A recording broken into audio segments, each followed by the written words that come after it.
Here's a great shot of the Los Troncones section of the Sierra Madre Oriental Mountains, run north and south through the east part of Mexico.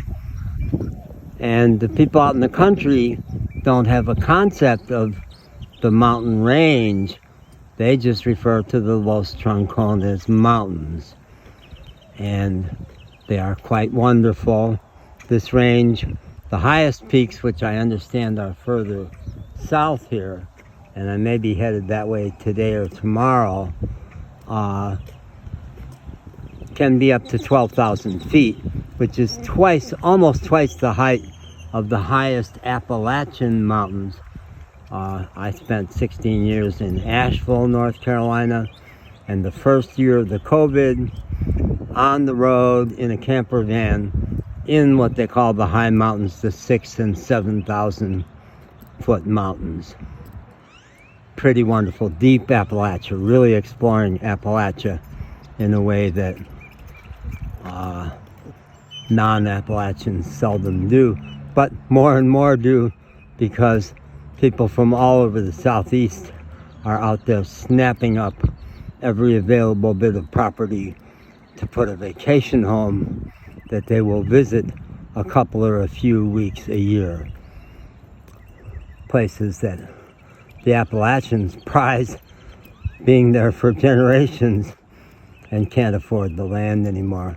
And there's all the water pollution, deforestation from clearing mountaintops or high places that for a while it was a law against it in Asheville, North Carolina, clear cutting and putting buildings up near or at the top of the mountains, but I think that went away eventually.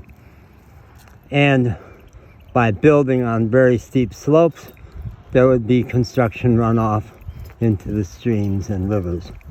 So it was what I call the ongoing rape of the Appalachian Mountains.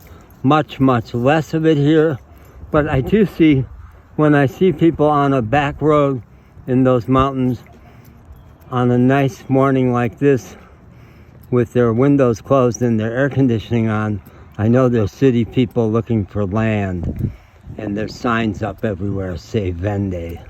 People are selling their land. So in a less completely dominant way, it's happening here too. There's still a lot more wild country here in Mexico, obviously, but the pattern is the same. The rich come in and take in the same way that the European invaders came in and took what we wanted from the Indians. Just repeats. I made a tape about pain and a pebble in your shoe and how do you relate to pain. We're walking right next to the big field where my little puppy died maybe 3 weeks ago from me getting unconscious in my head listening to one of my tapes and forgetting the fact that I was walking through deep weeds that the puppy couldn't manage. And by the time I found him, he had struggled so hard to keep up with me that I think the cause of death was he vomited his breakfast and choked on it. So we keep revisiting that. The first time, it's behind this drive-through liquor store over here. Big field, amazing field from the Hampton Hotel where we have spent so much time. It's the biggest piece of wild country where I can let now 2 dogs walk. My Magic, who I've had for a year, and Bear over here, the bigger dog that we've had for about 10 days now. We took him off the mechanics compound where we were stuck for 13 days having our car worked on because he was not loved, not fed, mostly not actively, buenos dias, señoras, mostly not actively abused, but they would throw rocks at him because they didn't like him. And when I left, Bear, come here, come on, Magic, come on guys, let's go. Let's go. Let's go this way.